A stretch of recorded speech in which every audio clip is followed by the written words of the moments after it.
জগৎজ্যোতি দাস এক অকুতভয় বীর মুক্তিযোদ্ধার নাম, যার ভয়ে তটস্থ থাকত পাকিস্তানি হানাদার বাহিনী, একঘাটে জল খেত রাজাকার আলবদররা, যিনি বীরের মতো যুদ্ধ করে শহীদ হন ঠিকই, কিন্তু মৃত্যুর পরও রেহাই পাননি হানাদার বাহিনীর নির্মম অত্যাচার থেকে। তার মরদেহ বৈদ্যুতিক খুঁটির সঙ্গে বেঁধে রেখে চালানো হয় পাশবিক নির্যাতন।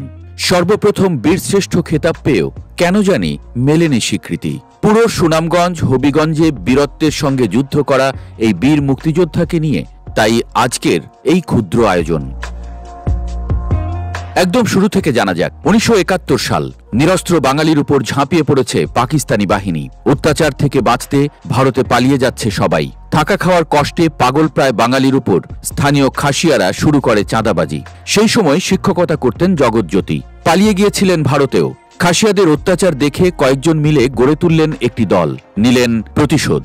ওই শেষ, আর খাসিয়ারা সাহস পায়নি বাঙালিদের উপর খবরদারি করতে। এরপর প্রশিক্ষণ নেন এবং গড়ে তোলেন দুর্ধর্ষ এক গেরিলা দল। এই দলকেই কাজে লাগানো হয়েছিল পাকিস্তানি সেনাদের স্টিমারে পাঠানো অস্ত্র চালান বন্ধ করতে।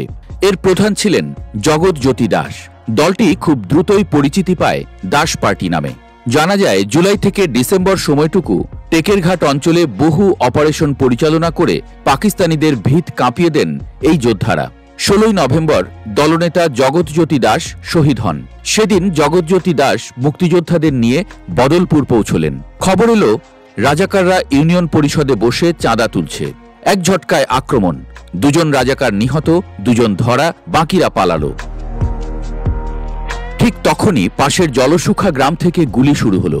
জগৎজ্যোতি দল ভাগ করে পাঠালেন চারদিকে, আর নিজে কয়েকজনকে নিয়ে লড়াইয়ে ঝাঁপালেন। পাকিস্তানি সেনারা সাল্লা আর আজমিরিগঞ্জ থেকে এসে ঘিরে ফেলল। শুরু হলো ঘণ্টার পর ঘণ্টা যুদ্ধ। শত্রুরা পিছু হটতে শুরু করলে মুক্তিযোদ্ধারা ধাওয়া দিল, কিন্তু জগৎজ্যোতি মাত্র 3 জন সহযোদ্ধা নিয়ে দল থেকে আলাদা হয়ে গেলেন। হঠাৎ পাকিস্তানি সেনারা ঘিরে ধরল। ভয়ঙ্কর লড়াই চলল। সহযোদ্ধা 3 জন একে একে শহীদ হলেন।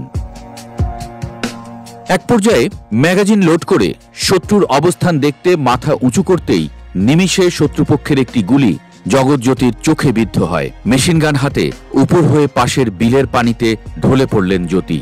শরীর জুড়ে স্প্রিন্টার বয়ে বেড়ানো জ্যোতি শেষবারের মতো বলে ওঠেন, আমি জায়গা। এর পরের ঘটনাগুলো ভীষণ শিউরে ওঠার মতো। শাহরিয়ার কবিরের 71-এর যিশু বোধ হয় জগৎজ্যোতির ঘটনাতেই অনুপ্রাণিত হয়ে লেখা। কারণ পাকিস্তানি সেনারা তার মরদেহটি নিয়ে বৈদ্যুতিক খুঁটির সঙ্গে বেঁধে চালায় অকথ্য নির্যাতন। এই কারণে তাকে 71-এর যিশুও বলে কেউ কেউ।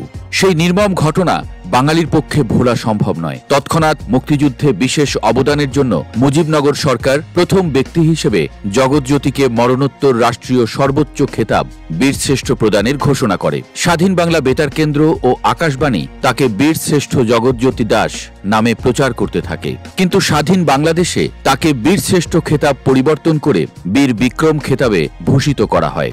এর পেছনে ভারী ভারী নানা রকম ব্যাখ্যাও আছে। তবে কেন এই খেতাব বদল, তার সুস্পষ্ট কোনো কারণ জানা যায়নি। নতুন এই বাংলাদেশ কি পারবে বীর জগৎজ্যোতির হারিয়ে যাওয়া খেতাবটি ফিরিয়ে দিতে?